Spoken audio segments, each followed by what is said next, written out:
Cada cristão precisa saber como se reerguer depois de pecar. Não existe tal coisa como um cristão perfeito. Então, chegará o momento em que cairemos no pecado e bagunçaremos as coisas em nossa vida. Eu sei que muitas vezes estudos bíblicos e igrejas se concentram em como podemos lutar contra a tentação e tomar medidas preventivas. Mas os cristãos também devem se concentrar em como se recuperar depois de cair. Então, se você acabou de pecar ou se quer saber como se reerguer quando tropeçar, aqui estão 5 passos que todo seguidor de Jesus deve tomar.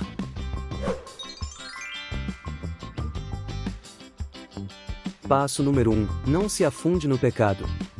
Romanos, capítulo 5, versículos 8 a 9. Mas Deus demonstra seu próprio amor para conosco em que, quando ainda éramos pecadores, Cristo morreu por nós. Muito mais sendo agora justificados pelo seu sangue, seremos por ele salvos da ira.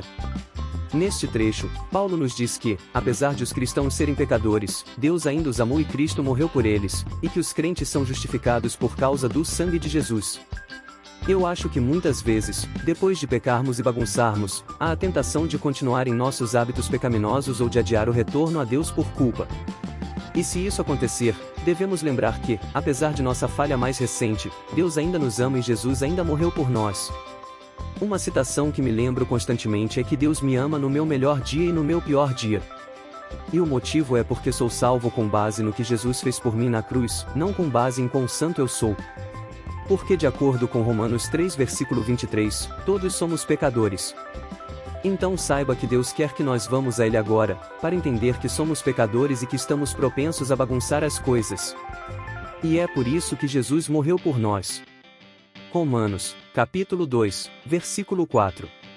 Ou desprezas tu as riquezas da sua benignidade, e paciência, e longanimidade, ignorando que a benignidade de Deus te conduz ao arrependimento? Este trecho nos dá uma das chaves para o arrependimento. E é que a bondade de Deus nos leva até Ele. Então, se sentir vontade de continuar no pecado, olhe como Deus é bom. E que apesar de nossas constantes bagunças, Deus ainda nos ama e Jesus ainda morreu por nós.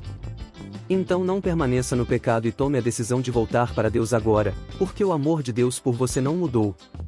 Passo número 2, entenda, é uma batalha. Efésios, capítulo 6 versículo 13. Portanto, tomai toda a armadura de Deus, para que possais resistir no dia mau e, havendo feito tudo, ficar firmes. Neste trecho, Paulo diz à igreja de Éfeso para colocar toda a armadura de Deus para que possam resistir ao inimigo em um dia de dificuldade. E para que possam ficar firmes. Então, se você acabou de cair no pecado, perdeu uma batalha. Mas se ainda está respirando, ainda está na luta. Sim, Satanás te pegou. Mas a guerra não acabou, o diabo quer mais, ele ainda quer continuar roubando, matando e destruindo. Então, se ele não está parando seus ataques, não devemos parar nossa resistência. Toda batalha terá suas baixas porque as lutas são difíceis. No entanto, podemos escolher minimizá-las. E podemos decidir nos levantar e nos preparar para a próxima luta. Passo número 3, confesse seu pecado. 1 João, capítulo 1 versículo 9. Se confessarmos os nossos pecados, Ele é fiel e justo para nos perdoar os pecados e nos purificar de toda injustiça. Neste trecho, João diz aos crentes que se confessarem seus pecados, Deus perdoará seus pecados, e então Ele os purificará de toda injustiça. Então, o próximo passo que você dá para se levantar é confessar seu pecado. Seja aberto e honesto com Deus. Sim. Podemos cair no pecado por causa da tentação do inimigo, mas ainda escolhemos pecar. E somos responsáveis por nossas ações. Deus promete que quando confessarmos nossos pecados, Ele será fiel e nos perdoará por nossos pecados e nossas deficiências. Então, uma vez que você decida se levantar e voltar para Deus na luta, não finja que seu pecado não aconteceu. Assuma a responsabilidade, confesse-o a Deus e passe para o passo número 4. Passo número 4, identifique seus gatilhos. Tiago, capítulo 1, versículos 14 a 15. Cada um, porém, é tentado, quando atraído e engodado pela sua própria concupiscência, e então a concupiscência, havendo concebido, dá à luz o pecado, e o pecado, sendo consumado, gera a morte. Neste trecho, Tiago diz que uma pessoa é tentada quando é atraída por seus maus desejos e depois é seduzida. Tiago compara as pessoas a peixes aqui porque a palavra seduzida significa ser apanhado pela isca. Então, se você acabou de cair no pecado, precisa fazer o melhor agora para aprender com seu fracasso, e quanto mais cedo melhor, porque você precisa entender que provavelmente havia elementos presentes que podem ter influenciado você a morder a isca e o levaram a pecar.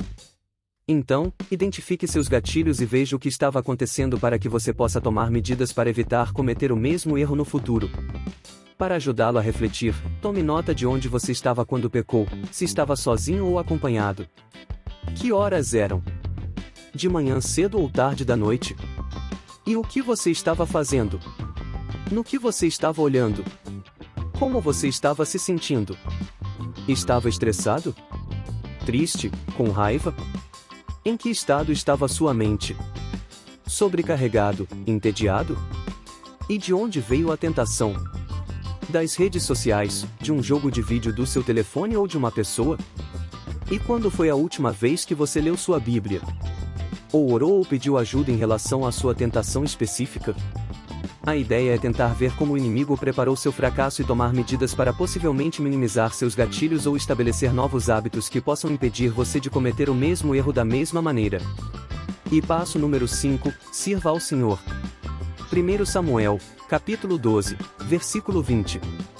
Então, Samuel disse ao povo: Não temais, vós, na verdade, cometestes todo este mal, porém não vos desvieis de seguir ao Senhor, mas servi ao Senhor com todo o vosso coração. Neste trecho, Samuel repreendeu Israel porque eles queriam um rei. E a razão pela qual eles queriam um rei era porque todas as nações vizinhas tinham um rei. E isso estava errado porque Israel se recusou a reconhecer Deus como seu rei e líder de Israel. E eles exigiram ter um rei humano para seguir em vez disso. E depois que Israel foi repreendido por este erro, Samuel disse a eles: Sim, vocês bagunçaram, mas não parem de seguir a Deus e sirvam-no com todo o seu coração. Então, se você bagunçou no pecado agora, saiba que a batalha espiritual continua e que ainda podemos escolher servir ao Senhor. Hoje existem almas que ainda precisam ser salvas, vidas que ainda podem ser encorajadas, indivíduos que ainda podem ser ensinados, e a igreja que ainda pode ser construída e edificada. Gálatas, capítulo 5, versículo 16. Digo, pois, andai em espírito e não cumprireis a concupiscência da carne. Paulo aqui dá uma das chaves para resistir à tentação, que é andar no espírito. Então, se você tem um pecado com o qual luta regularmente, lembre-se de que andar no espírito é uma maneira de ter vitória.